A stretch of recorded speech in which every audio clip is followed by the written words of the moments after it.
Insertion and removal. And just like any other procedure, we're going to, of course, always check our doctor's orders. When we go into the room, we're going to introduce ourselves to the patient. We're going to explain the procedure, provide for privacy, make sure that we have the right patient using 2 patient identifiers.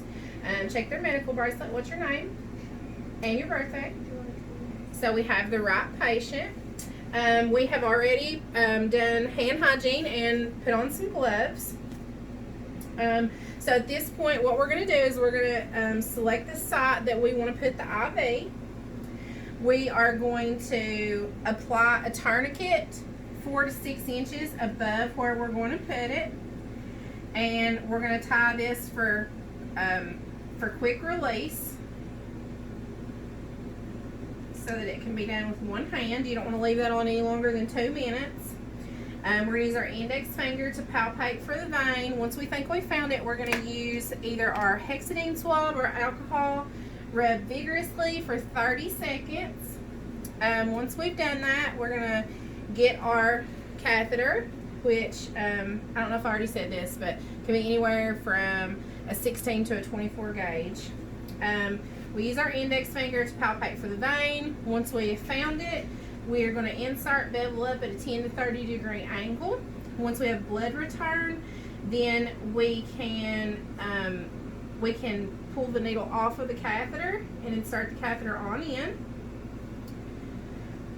We have already prepared the saline lock extension, and we had a syringe with 3 to 10 milliliters of normal saline. We've primed this saline lock, and at this point we're going to hold our thumb above where we inserted the catheter. We're going to attach the saline lock to the catheter hub. We're going to flush that, and once we have done that, then we are going to secure with Tegaderm. Okay, so once we have done this, then we're of course going to clean up our mess, take off our gloves, perform hand hygiene, assess the patient. Always assess. We would assess before the procedure their mental status, their level of consciousness, were they in any pain, and we would assess after. And so once we've done all this, then we would go document. We would want to document the, forgot to take that off. That should have been took off once we got blood. We would document the procedure. We would document how the patient tolerated it, of course the date, time, the gauge of the needle, and if there were any problems experienced, etc. I know it did say that you should put your initials and the time and date and gauge of the needle on the dressing where at the insertion site. Now, if we were going to remove this, then we would want to have like some tape and a gauze pad, and we would come in and we'd want to gently remove the the Tegaderm or whatever was securing the needle.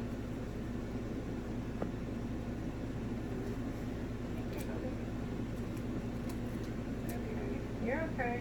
Okay, and then we would put our gauze pad right over the insertion site, and we would withdraw, and then we would tape this down, and of course document like always. I'm trying to think if I forgot anything. Oh yeah, all our needles of course go in the sharps container. And I think that's it. Looking good, Shay.